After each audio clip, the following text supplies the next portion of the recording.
निर्वाचन क्षेत्र नहीं है, ये मेरी जिंदगी है।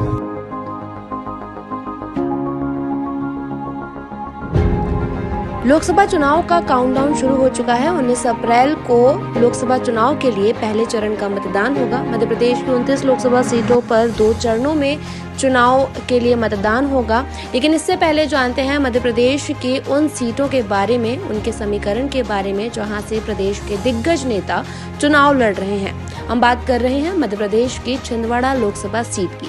मध्य प्रदेश की छिंदवाड़ा लोकसभा सीट का जब भी जिक्र आता है तो जहन में कांग्रेस के दिग्गज नेता कमलनाथ की तस्वीर उभरने लगती है।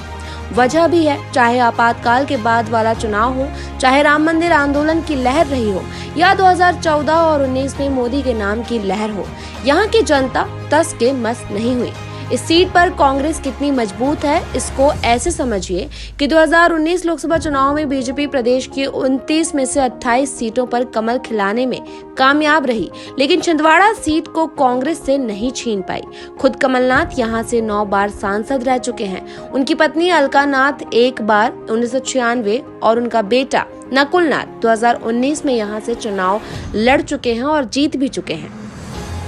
2019 में करीब 38,000 वोटों से चुनाव जीतने वाले कमलनाथ के बेटे नकुलनाथ पर एक बार फिर से कांग्रेस ने भरोसा जताया है। वहीं भाजपा ने विवेक बंटी साहू को टिकट दिया है। ये वही विवेक है जिन्होंने साल 2018 और साल 2023 के विधानसभा चुनाव में कमलनाथ को कड़ी टक्कर दी थी। हालांकि दोनों बार कमलनाथ जीत गए थे, लेकिन वोटों का फासला बेहद कम था। 2018 के चुनाव में कमलनाथ ने 25,000 और 2023 के चुनाव में 34,000 वोटों से ही सफलता पाई थी। विवेक साहू पार्टी के जिला अध्यक्ष भी रह चुके हैं। 1980 से लगातार जीतते आ रहे कमलनाथ 1996 के चुनाव से पहले हवाला केस में घिर गए थे। तब इन्होंने इस सीट से अपनी पत्नी अलका नाथ को मैदान में उतारा था। जनता ने अलका को खुलकर वोट किया और परिणाम ये रहा कि वह जीत गई। बाद में कमलनाथ आरोप मुक्त हुए तो उनकी पत्नी ने सांसदी से इस्तीफा दे दिया। फलस्वरूप 1977 में उपचुनाव हुआ। एक तरफ कमलनाथ थे, दूसरी तरफ बीजेपी ने इस सुंदर लाल पटवा को मैदान में उतारा था। भाजपा ने इस चुनाव को मौके के रूप में लिया और जनता के बीच ये मैसेज देने में कामयाब रही कि इस सीट को कमलनाथ बपौती समझते हैं। छिंदवाड़ा की जनता को ये बात समझ आ गई और कमलनाथ को गद्दी से उतार दिया।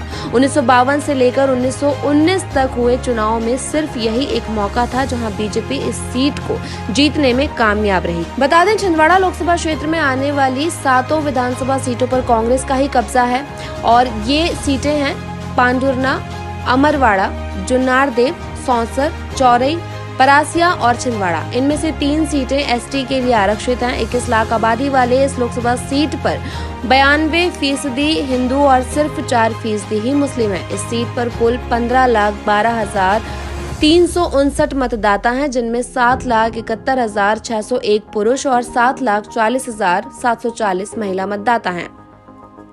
2014 और 2019 दोनों लोकसभा चुनाव में देश ने मोदी लहर को देखा, लेकिन दोनों ही चुनाव में सीट पर मोदी मैजिक नहीं चला।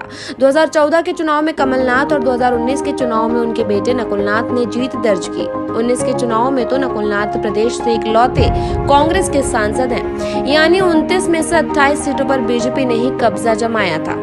जातीय समीकरण की बात करें तो 2011 की जनगणना के अनुसार इस सीट पर लगभग 11.1% अनुसूचित जाति, 46.2% अनुसूचित जनजाति, 4.7% मुस्लिम मतदाता हैं। ग्रामीण 75.3% और 24.7% शहरी मतदाता हैं। हालांकि पिछले सारे चुनावों के परिणामों पर अगर नजर डालें तो जाति कोई भी हो, चुनाव का रिजल्ट कांग्रेस के ही पक्ष में रहा है। ऐसे में इस बार का चुनाव दिलचस्प है कि क्या कांग्रेस के इस अवैध किले को भाजपा भेद पाएगी या फिर से मैदान में कांग्रेस ही बाजी मार पाएगी।